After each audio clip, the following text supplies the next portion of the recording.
Bismillahirrahmanirrahim. Boys, I'm Masood Ahmed, and today's topic is books of prime entry. And in this lesson, we will also discuss about purchase day book. And this lesson is designed for O and A level. So, primary books of entries.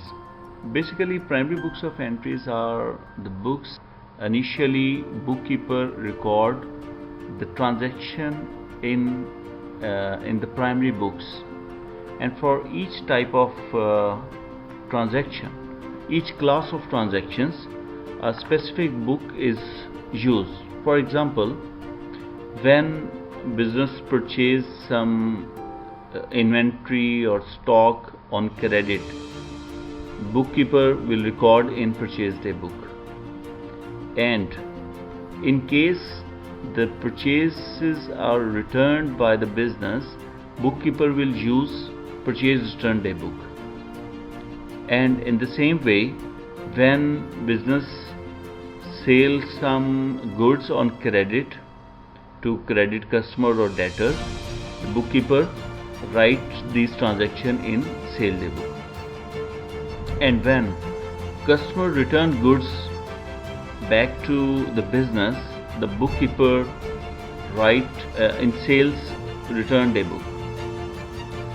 And all cash and bank receipts and payments along with this cash discount allowed and cash discount received are recorded in the fifth book, that is cash book.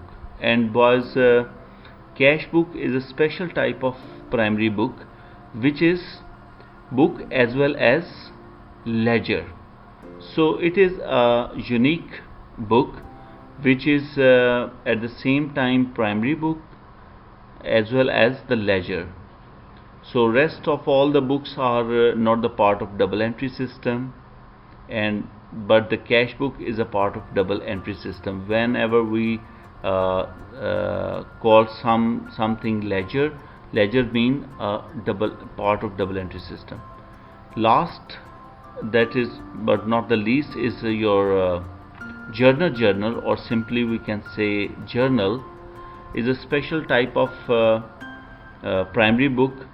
Rest of all the transactions, for example, if we want to charge depreciation, if we want to write off bad debts, all the adjusting entries, and if we want to create provision for depreciation, the bookkeeper will record these transactions in the journal. And in our next videos, whenever we want to make any journal entry, we will follow the journal book. Let's see our next integral part of our lesson, that is purchase day book. So as already we have discussed that about purchase day book, that all the credit purchases of goods or stock or inventory are recorded in your purchase day book, and the total of purchase day book is posted to the debit side of your purchase account. And I will explain it in my upcoming slides, the process, and we will have example that will explain all the things. And the suppliers accounts will be credited with the respective amount in the ledger. Let's have a look of the purchase day book. It looks like that.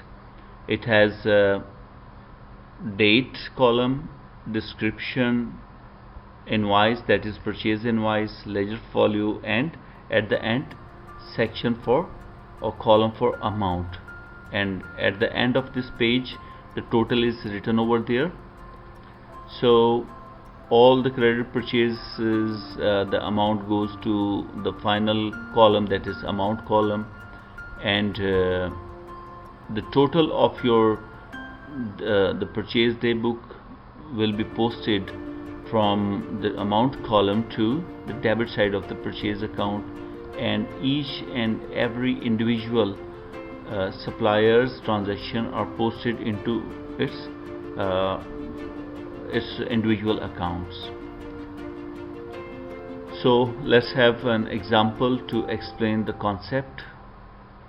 Here we have to prepare purchase day book from this transaction. I will read first transaction for you, and where we have to record all these things. For example, at 1st December, bought goods from 5 stores, 100 bags of rice at the rate of 120, and that makes 12,000. How we will record this transaction in our purchase day book? Here in the bottom you can see our purchase day book are there. Date will go to the date column, and the party name or the creditor's name are recorded, or supplier name are recorded in the particulars, and the amount will go to your last section, that is amount. And in the same way, the 6th December, 10th December, 14 and 20 December entries are recorded over there.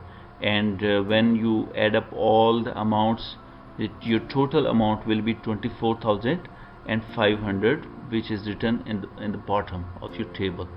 So let's see how these transactions will be posted. These, because it is a primary book, it is not the part of double entry system. So from this initial data made by a bookkeeper or prepared by a bookkeeper, what primary document our bookkeeper must have with him, these are the purchase invoices. Okay, and let's see that how these primary records are posted into our double entry system. So of entry, that is purchase day book, and in the bottom you can see the purchase account, that is basically type of nominal ledger. You know that nominal ledgers are all the expenses and assets other than your debtors, and all your liabilities other than creditors, and your incomes are known as these are come under the heading of journal ledgers or nominal ledgers. And on the right side of your slide you can see that purchase ledgers. These are basically also known as your creditors or suppliers. The total goes to our debit side. The total of the purchase day book go to the debit side of your purchase account, and each and individual entry. For example, 12,000 we have bought goods for 12,000 from 5 stores, and here we have purchase ledgers or our creditors, and Mr. 5 store is there, and we post the credit effect over here on his credit side.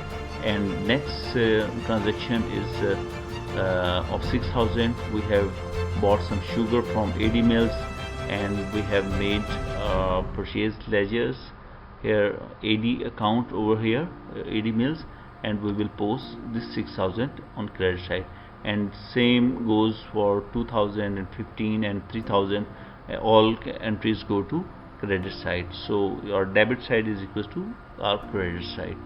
So that is how we give the double entry effect, that debit is equal to credit. When we post our purchase day book entries into our ledgers, then our double entry completes. So we have given debit effect on the purchases account and the corresponding credit effect on our individual suppliers account. So that's all from the purchase day book, and inshallah we will in the next lesson we will discuss about purchase return day book. Till then, Allah Hafiz.